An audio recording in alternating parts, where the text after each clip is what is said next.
There's this institution, the U.S. Federal Reserve. It's one of the most powerful on the entire planet.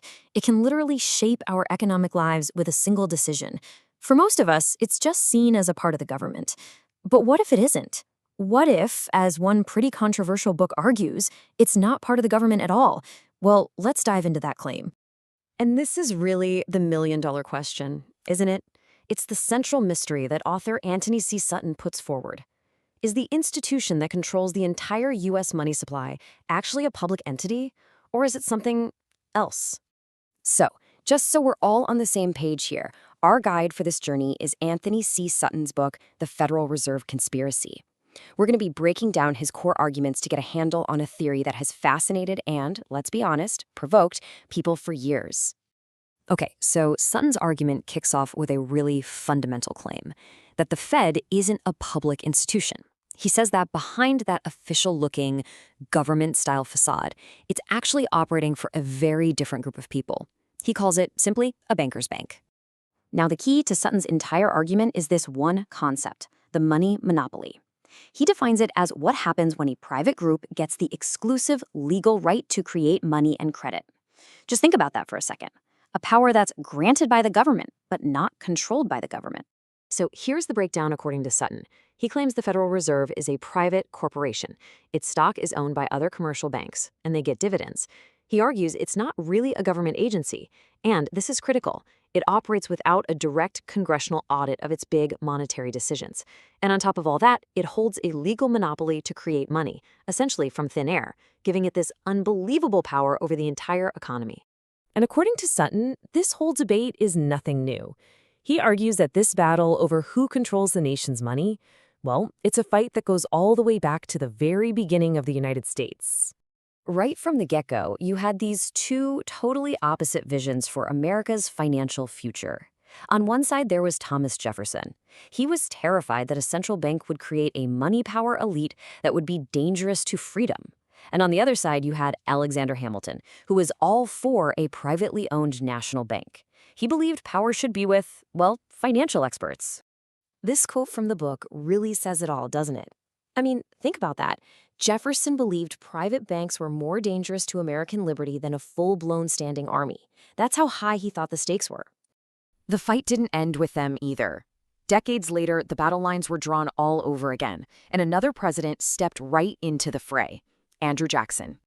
And Jackson, well, he didn't pull any punches. He saw the Second Bank of the United States as a corrupting monster that was using its financial muscle to influence politicians and the public.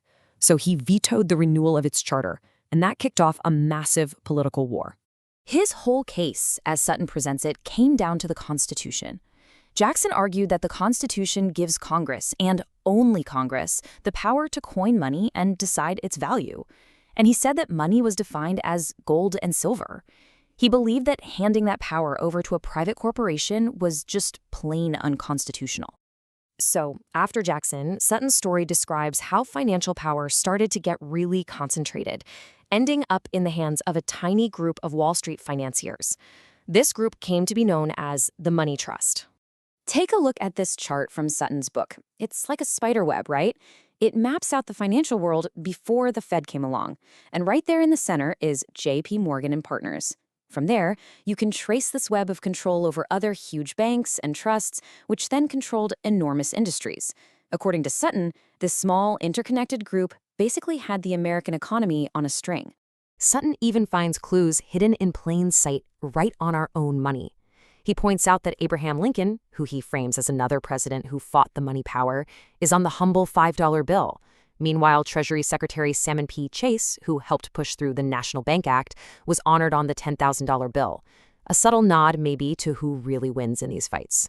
So all of this long history, it all leads up to what Sutton says is the climax of the story, a secret meeting where he claims the modern Federal Reserve was literally born. Okay, so picture this. It's November 1910.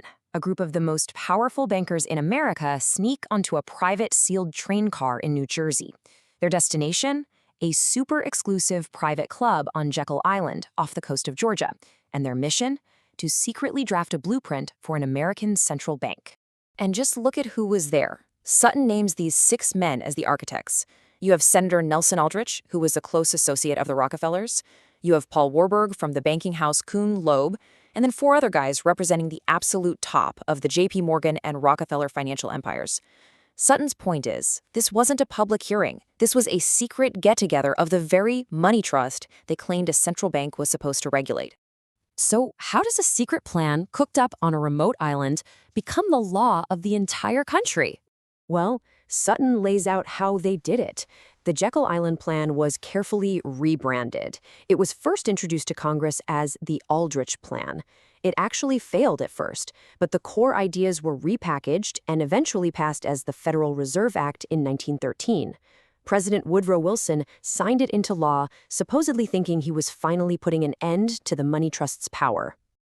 This cartoon from Sutton's book really visualizes his final conclusion perfectly. You've got the Federal Reserve as the cop, setting up a speed trap with interest rates, and the whole U.S. economy is that massive truck. For Sutton, this is the reality, a private monopoly with the power to speed up or slow down the nation's economic life, all for its own benefit.